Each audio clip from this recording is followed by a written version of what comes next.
자, 안녕하세요. 오늘은 정치화법 시간에 민주주의와 헌법, 그중에서도 법치주의에 대해서 설명을 하려고 합니다. 이번 수업을 들으시면 여러분 법치주의가 어떤 의미이고 어떤 과정을 통해서 발전해 왔는지 아시게 될 거예요. 그래서 지난 시간까지 배웠던 민주주의, 오늘 배우게 될 법치주의가 어떤 관계에 있는지 설명하실 수 있게 될 겁니다. 자, 이번 수업을 들으시면 여러분 법치주의가 무엇인지, 그리고 법치주의의 두 가지 유형, 형식적 법치주의와 실질적 법치주의 잘 알고 있으셔야 합니다. 자, 그럼 설명 시작할게요.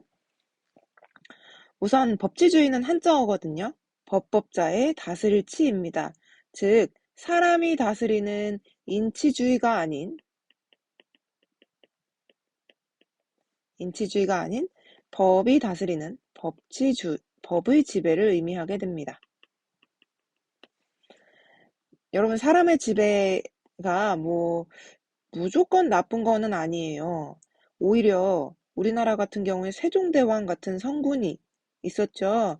그런 좋은 지도자가 나타났을 때는 오히려 잘 되기도 했었어요. 하지만 폭군이 나타났을 때 그 폭군의 지배를 제재할 수 없다라는 한계가 드러나게 됩니다. 그래서 어떤 법이라는 근거를 두어서 지배하게 함으로써 국민의 권리와 자유를 지키려고 했습니다. 자, 그러면 법의 지배라는 게 구체적으로 어떤 것이냐면 국가 권력기관의 구성, 그리고 정치 권력의 행사가 법이라는 기준에 따라 이루어져야 한다라고 얘기하고, 또한 국민의 권리를 제한하거나 국민에게 의무를 부과하는 경우 반드시 법에 근거해야 한다라는 겁니다. 이때 법이 왕이 만들면 될까요? 그렇지 않죠. 법은 누가 만들어야 된다? 네, 의회에서 만든 법에 근거해야 한다는 겁니다. 지난 시간에 여러분 민주주의의 발전 과정에서 중세의 절대왕정 기억나시나요? 절대왕정 시기는 인치가 이루어졌던 시기라고 볼 수 있습니다. 절대적인 권력을 가졌던 왕이 모든 권력을 행사했었죠. 이때는 왕의 맘대로 권력을 행사했던 거예요. 지배가 어떤 법적인 근거가 아니라 왕의 맘대로 이루어졌죠. 이러한 지배를 바로 자의적 지배라고 얘기합니다. 그때는 왕의 권한을 제한할 수 있는 규범이 없었어요. 하지만 법치주의가 등장하면서 이제는 이 절대 왕정을 행사할 수 없게 됐죠. 왜? 의회에서 만든 법이 있기 때문입니다. 즉, 이 법치주의의 목적은 통치자의 자의적 지배를 제한하기 위함입니다. 자의적이라는 뜻은 스스로 자자의 뜻 의자를 써서 내 맘대로 한다는 얘기예요. 통치자가 맘대로 자기의 권한을 행사할 수 없도록 법치주의는 그런 목적을 가진다. 자, 두 번째는 궁극적인 목적으로 결국 이 법치주의의 목적은 국민의 자유와 권리를 보장하기 위한 것입니다. 여기까지 이해 가셨나요? 자, 그런데요, 여러분, 이런 어떤 통치자의 절대 권력을 제한하기 위해서 의회가 만든 법으로 하자, 이게 법치주의예요. 그런데 이 법치주의를 악용한 사람이 있었습니다. 바로 교과서 21페이지에 나오는 히틀러입니다. 히틀러는 당시 독일이라는 나라를 장악하기 위해서 법 하나를 통과시킵니다. 이 법의 내용은 다음과 같습니다. 라이히 법률은 헌법이 규정하고 있는 절차에 의하는 외에 라이히 정부에 의해서도 의결될 수 있다. 즉, 이 라이히 정부의 수권자가 당시 히틀러였거든요. 히틀러가 법을 만들 수 있다라는 내용입니다. 제2조는 그 라이히 정부가 만든 법은 헌법과 다른 규정을 둘 수 있다라고 하고 있어요. 헌법을 어겨도 된다라고 얘기하고 있죠. 4조입니다. 다른 나라와 조약을 맺을 때 입법에 영향을 미치는 기관, 대표적으로 의회가 있죠. 의회와의 합의가 필요 없대요. 즉, 이 조약도 내 맘대로 맺을 거야, 이 얘기입니다. 여러분, 1조는 내가 법률 만들 거고 헌법에 어겨도 돼. 또 내가 조약도 내 맘대로 할 거야 라는 거거든요. 결국 이 수권법은 히틀러가 다 맘대로 하겠다라는 내용입니다. 그런데 여러분, 이 법률이 의회를 통과하게 됩니다. 이제 군인들이 막 의회에 들어와서 위협을 해요. 그래서 의회에 통과해서 제정돼요.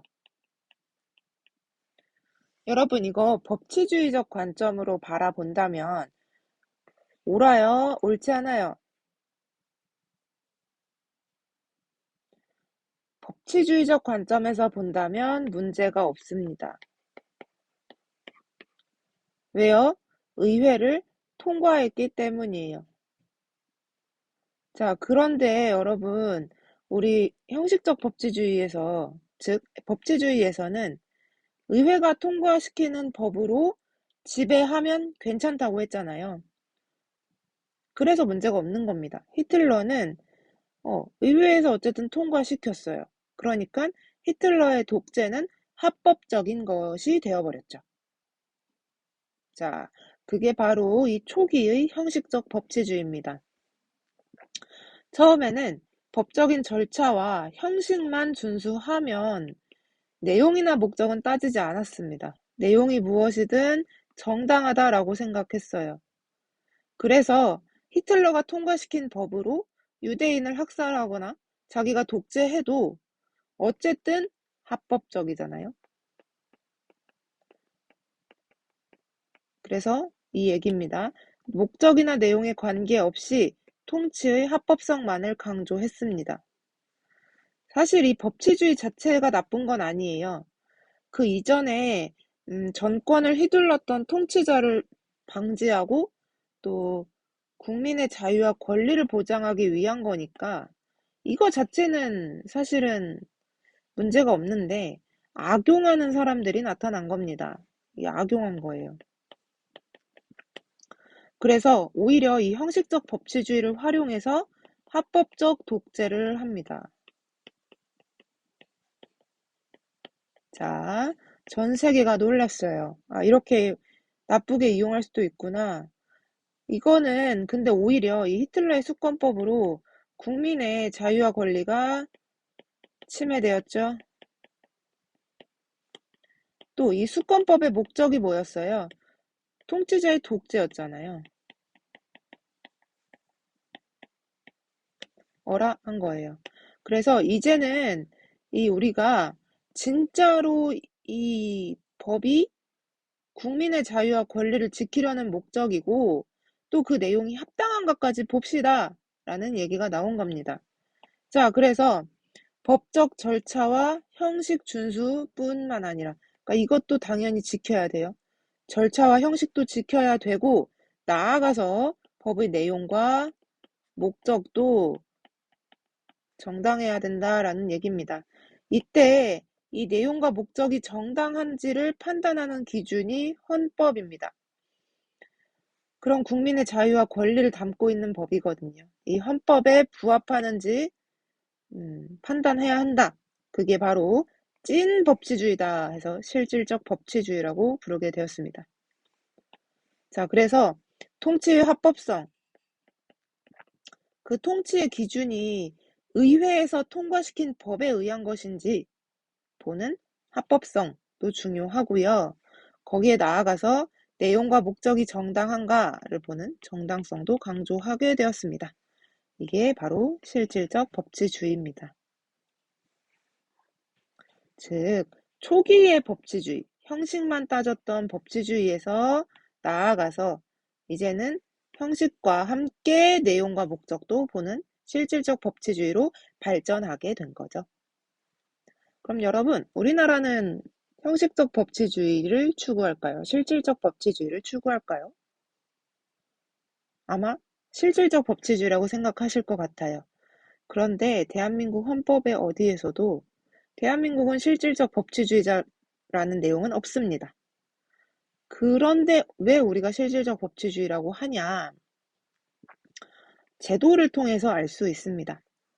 우리나라는 이 위헌법률 심사 제도라는 제도가 있는데요. 뭔지 설명을 드릴게요. 법은 여러분 이렇게 위계를 지니고 있습니다. 가장 최고 높은 상위법부터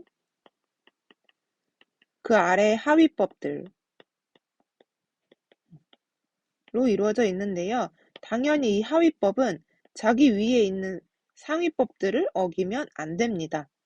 여러분 예를 들어서 우리 학교 규칙이 있고 그 밑에 여러분 우리 학급 있잖아요. 학급 안에도 규칙이 있잖아. 근데 학급 규칙이 예를 들어서 9시 등교다. 이거 가능해요? 가능하지 않죠? 우리 학교 규칙상 8시 30분 등교인데 그 아래 있는 학급 규칙이 어기면 안 되죠. 네. 자, 이게 위계성인데요. 우리나라에서 가장 높은 법은 바로 헌법입니다. 그리고 그 아래에 법률이 있는 거거든요. 여러분, 헌법은 국민들이 그 제정의 주체예요. 나중에 이건 자세히 배우실 거예요. 어쨌든 법률은 헌법을 어기면 안 돼. 이게 위헌법률 심사제도입니다. 다시 설명을 드리면 자, 이 설명이 조금 말이 어려운데요. 같이 볼게요. 위헌법률 심사제도란 법률이 그 상위 규범인 헌법에 합치하는지 여부를 심사하는 겁니다. 이때 만약 헌법에 위배된다고 판단하면 그 효력을 상실하게 하거나 적용을 거부하는 제도입니다. 자, 여러분 이렇게 법률로 존재하고 있는 거는 이미 의회에서 통과시킨 거예요. 즉, 어떤 형식적 합법성은 갖추고 있는 겁니다.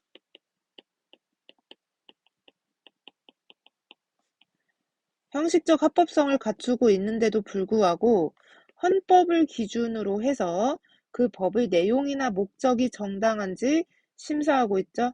즉, 우리나라는 단순히 의회에서 그 법을 통과시켰냐는 합법성도 보지만 더불어서 그 내용과 목적까지 심사하고 있기 때문에 이 위헌법률 심사제는 실질적 법치주의 사례가 되는 거죠.